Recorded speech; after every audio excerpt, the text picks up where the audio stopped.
ambiance particulière ce matin à l'Athénée Bruxelles 2.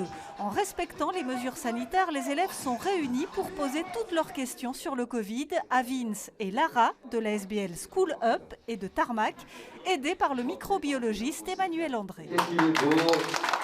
Les élèves se sont préparés et s'adressent directement aux scientifiques. Ne pensez-vous pas que les règles difficilement applicables ne poussent pas les jeunes à se déresponsabiliser? Les efforts qu'on doit faire quand on est jeune pour respecter toutes ces règles sont beaucoup plus importants parce qu'on sait qu'un jeune, par définition, avant la crise, il a beaucoup plus de contacts qu'un vieux.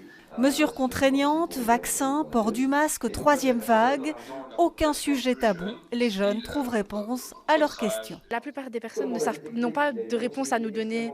Et du coup, le fait de pouvoir parler avec un scientifique qui sait ce qu'il dit et qui sait où il va, c'est très intéressant et je trouve que ça nous a appris beaucoup de choses. Parfois, on ne s'en rend pas compte à quel point juste porter le masque est essentiel.